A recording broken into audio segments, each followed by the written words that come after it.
Pero vamos a conversar ahora también sobre otro tema sumamente interesante que tuve ocasión de mencionarlo en la síntesis de los días pasados, y es la propuesta de la Asociación de Exportadores ADEX.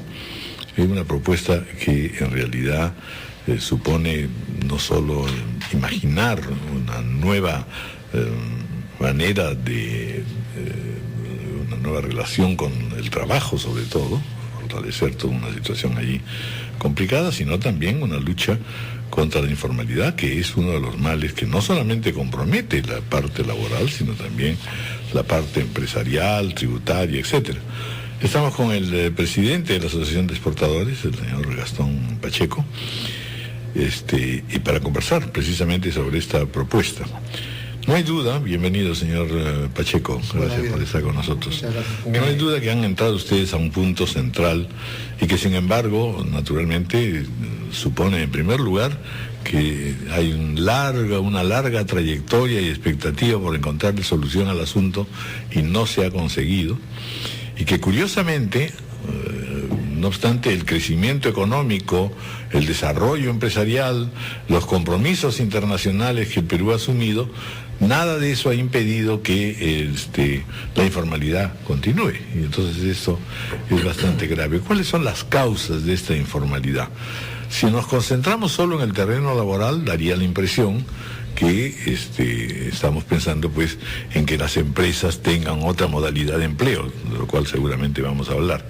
Pero en realidad, ahí señalan ustedes en el estudio, en el planteamiento, que vivimos en un país informal en el que el 76% de las empresas no cumplen la ley, no pagan impuestos, no generan divisas, ni dan empleabilidad formal por la rigidez y sobrecostos laborales, altas tasas impositivas. Es decir, yo diría que generan sobrecostos laborales, altas tasas impositivas, bajos niveles de productividad, en parte, porque también tenemos un problema interno más complejo con respecto a las propias empresas. Pero en fin, a ver, denos una idea de esta contradicción. Avanzamos, pero nos hemos detenido, si no expandido, en informalidad. Exacto. Efectivamente hemos tenido un crecimiento sostenido en los últimos 15 años que no se ha traducido en un bienestar equitativo, distribuido de manera racional dentro del país. Tenemos prácticamente dos países dentro de nuestras fronteras. Uno que cumple la ley y que, como bien señalaba, es bastante pequeño. Apenas el 10% de las empresas cumplen con pagar sus impuestos y con todas las disposiciones laborales vigentes. El 90% de las unidades productivas opera al margen de la ley. Y el 26% de los trabajadores viven dentro de esa formalidad laboral que le otorga una serie de beneficios que son extraordinariamente buenos. Pero el 76% está fuera. El 74%, perdón, está fuera. Entonces, ellos no tienen acceso a ninguno de estos beneficios, viven en una precariedad laboral permanente, viven en extrema pobreza o en pobreza, no tienen seguridad sobre su empleo, sobre su día de mañana, sobre su sustento.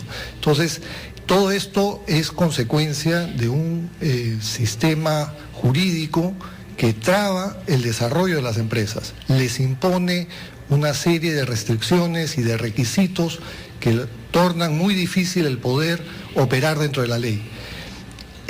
Ninguna de estas es la causa, todas ellas son en realidad condiciones que favorecen y promueven la informalidad. La informalidad seguramente habría que analizarla en muchas dimensiones y en muchos otros aspectos, pero en la medida en que añadamos gasolina a esa fogata a través de un sistema impositivo complejo y costoso, en la medida que añadamos gasolina a través de un sistema laboral que solo privilegia a unos pocos, entonces vamos a seguir construyendo esa informalidad. Y el problema que estamos viendo ahora es que esa informalidad permite el desarrollo de actividades absolutamente ilícitas, el narcotráfico, el contrabando, la minería ilegal. Todas estas son actividades que crecen y se fortalecen al amparo de la informalidad. Y si no actuamos hoy, que el país está en una buena situación económica, con unas tasas de crecimiento que han decrecido pero que todavía son positivas, Si esperamos más tiempo, va a ser mucho más difícil el iniciar reformas que sin lugar a dudas implican un cambio en los paradigmas a los que estamos acostumbrados. La propuesta es básicamente un nuevo régimen laboral general. Exactamente, y este régimen está basado en un régimen que ya existe en el Perú de hoy día y que ha sido tremendamente exitoso. Es el régimen laboral agrario. Bajo este régimen se ha incorporado a la seguridad social a más de 250.000 personas en los años que tiene de existencia. Es decir, tienen acceso por primera vez a seguro social, a una protección laboral, a beneficios laborales. Eso no ha ocurrido con esa velocidad en ningún otro sector de la economía nacional. Y más aún, en ese sector, mientras que el sueldo promedio del agro es de 500 soles, algo más de 500 soles, es decir, por debajo del sueldo mínimo, el sueldo en las unidades agropecuarias modernas, que son formales, supera los 1.000 soles. Entonces, quiere decir que no solamente tienen acceso a seguridad social y a mejores condiciones laborales, sino también, sobre todo, a un mejor sueldo. Pero ese sueldo mejor, el doble, si se habla en promedios generales, es un ingreso sostenido durante todo el año, porque la crítica dice, bueno, sí, se puede pagar ese nivel, casi el doble de lo que es el agro en general, no industrializado, pero solamente por 3-4 meses al año. No, ¿Es cierto o no? No en todos los casos y no en la mayoría. Evidentemente en el agro se da esta situación de temporalidad, pero las unidades productivas modernas requieren permanentemente ocupar puestos de trabajo. Es cierto que en los momentos de cosecha hay una demanda mayor, termina la cosecha, esa oferta laboral disminuye, pero los trabajadores que desarrollan y se capacitan permanecen dentro de la empresa. Recordemos que hay ciudades en la costa como Ica, Trujillo, donde ya existe pleno empleo, gracias precisamente a la actividad agrícola. Y no es un pleno empleo por momentos, es un pleno empleo que se sostiene en el tiempo.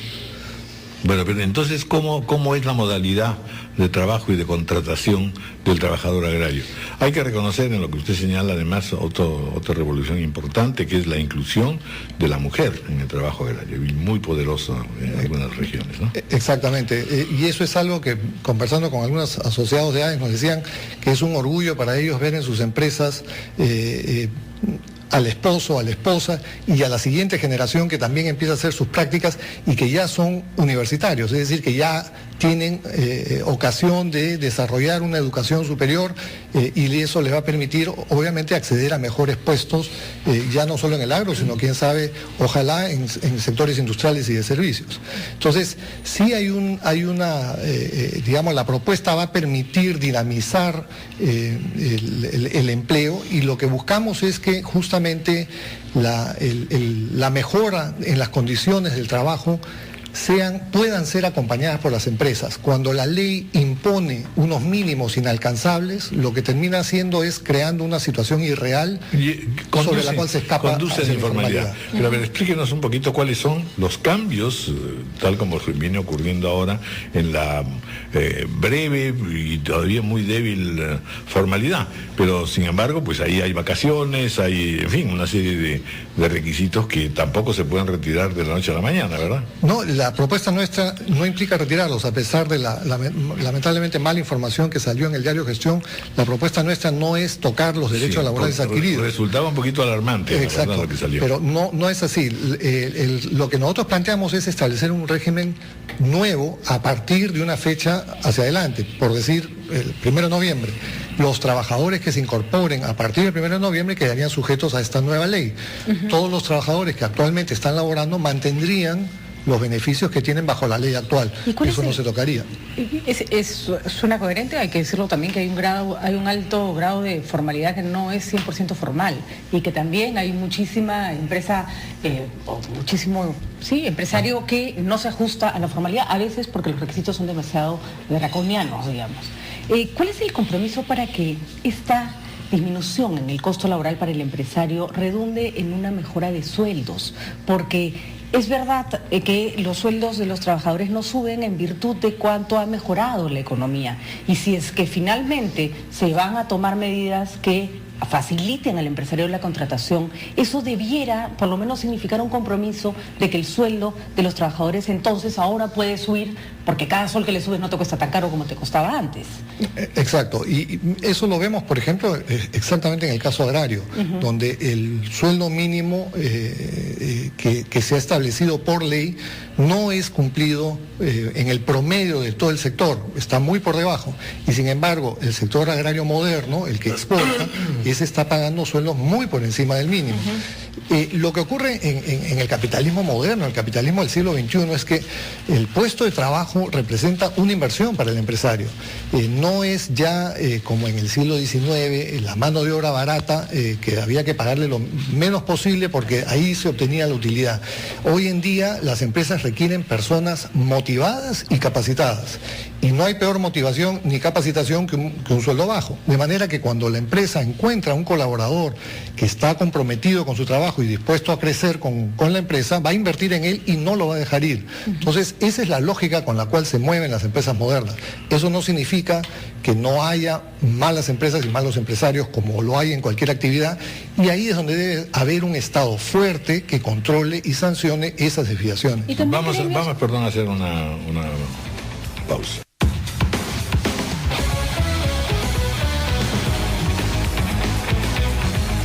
8:22, continuamos conversando sobre la propuesta presentada por ADEX para un régimen laboral distinto en el marco, en realidad, de disminuir y combatir la informalidad. Bueno, subsiste la cuestión de saber exactamente qué es lo que se cambia, en términos de vacaciones, en términos de gratificaciones, en términos de el despido o la permanencia en el cargo, porque por allí están las cosas. Como usted mismo ha señalado, en verdad, hay que tener mucha precisión exactamente en lo que se quiere hacer o se propone, porque la impresión que se tiene de partida, desde el punto de vista de los trabajadores, que también han estado sujetos, pues, no solo a la informalidad, sino también a situaciones complicadas a veces con las empresas, tienen pues una suspicacia, es decir, aquí nos van a recortar las posibilidades, en fin, de mantener una legislación que nos favorezca. Es verdad que eso no ha ocurrido y no tendría pues por qué permanecer y que hay que cambiarlo, pero a ver, ¿cuáles son concretamente las propuestas que ustedes consideran que se harían factible la disminución progresiva de la informalidad? El planteamiento nuestro está dirigido a resolver el problema en el que están 3 de cada 4 trabajadores. Hay uno de los 4 que sí tiene acceso a los beneficios que establece la ley actual laboral: 30 días de vacaciones, 2 sueldos de gratificación por año, CTS, etc. Esos beneficios los obtiene 1 de cada 4 y deben seguir. Por ahí no va nuestra propuesta. Nuestra propuesta no toca esa parte del problema. Toca el problema de los otros 3 trabajadores que no tienen acceso a ninguno de esos beneficios, que trabajan sin ninguna seguridad jurídica, sin acceso a la seguridad social, sin ninguna compensación adicional. Lo que nosotros planteamos para esos trabajadores entonces es que tengan 7 días de vacaciones en los primeros 5 años de labor y que luego suba a 15 días, que tengan 2 gratificaciones por año de medio sueldo, que tengan compensación en caso de despido injustificado de hasta 6 sueldos. Entonces, son una serie de compensaciones y de beneficios que se establecen, que nacen de la experiencia que nos da el régimen laboral agrario, que vemos que sí permite conciliar lo que pueden hacer las empresas con lo que quisiéramos todos como protección para el trabajador. Pero no tiene unas características especiales, precisamente el trabajo especializado en la agroindustria, que no hay en otros sectores. Lo que hay es una especialización y un conocimiento que es lo mismo que ocurre en cualquier otra actividad. Cuando uno entra a una actividad manufacturera, igual requiere un tipo de conocimiento y especialización. Los riesgos laborales implícitos también son diferenciados, pero en todos existen. Entonces, en realidad no hay algo que caracterice o distinga al trabajador agrario más allá de lo que... ¿De la temporalidad de pronto? No. Posiblemente, pero pero no todo el empleo agrario es temporal. Sí. Y lo que ocurre normalmente es que igual hay gente que se especializa en esas labores. Por ejemplo... Y tiene un mejor reconocimiento. En el sector cítrico, le digo, en el caso de mandarinas y naranjas, existen equipos humanos que se especializan en lo que son podas y venden sus servicios a distintas empresas y van dando la vuelta a todos los campos. Entonces, claro, para un agricultor en particular, la actividad de la poda es temporal. Entonces contrataría a alguien temporalmente. Su alternativa es buscar estas empresas especializadas que dan el servicio con un grado de conocimiento mayor. Y ustedes tienen, para salir del tema nada más de la especialización en el tema agroindustria, tienen propuestas específicas sobre el impuesto a la renta y el IGB. Exactamente. En el caso del IGB, creemos que hay dos propuestas que son sumamente importantes. La primera es reemplazar las exoneraciones por tasa cero. ¿Qué significa esto? Por ejemplo, el gobierno decide que los bienes perecibles, los bienes agrícolas, por ejemplo, son muy sensibles en la canasta popular y por tanto no deben pagar IGB, para que de esa manera el consumidor final pague un precio menor. Esa iniciativa, que es muy, digamos, loable en apariencia, se ha instrumentalizado a través de la exoneración, y eso lo que significa es que el costo de ese IGB es trasladado al productor, no lo asume el Estado. Entonces el productor se perjudica porque los IGBs que haya pagado en el proceso, por ejemplo, el flete para llevar su producción al mercado, le van a cobrar un IGB y él no tiene cómo recuperarlo. Entonces ese costo él busca cómo evitarlo. Ahí nace la cadena de evasión. Entonces, lo que nosotros estamos planteando es que esa exoneración se convierta en una tasa cero, de manera que el productor exija la factura del transportista, exija todas las facturas que están en su cadena hacia atrás para pedirle la devolución al Estado. Entonces, de esa manera es el Estado el que está asumiendo el costo de la deducción del impuesto del IGB. Creemos que eso además va a ser saludable porque en la medida en que sea el Estado el que pague, va a ser mucho más cuidadoso en ver a qué actividades y a qué sectores le da una tasa cero. Y no tiene por qué ser una tasa cero en muchos casos. Entonces, esa para nosotros es el inicio de la cadena que jala la informalidad en los distintos sectores. Recordemos que es una tasa altísima, entonces 18% es un incentivo permanente a buscar cómo evitarlo. Igual hay bastantes críticas a las detracciones, ¿no es cierto?, que no están sirviendo ni para pagar deuda con la SUNAT, ni para que el empresario recupere su plata, con lo cual se queda una plata en el limbo que nadie está utilizando y que solo llena las arcas del Banco de la Nación, ¿no? Exacto, y lo que es peor, introduce elementos de competencia desleal, porque algunas empresas están sujetas a estos regímenes y otras no. Entonces no pueden competir en igualdad de condiciones. Les significa un impacto enorme en su caja y lo que es peor, la SUNAT no está haciendo su trabajo, está delegándole al sector privado una tarea que no le corresponde, además con riesgo de sanciones que pueden llegar a ser penales.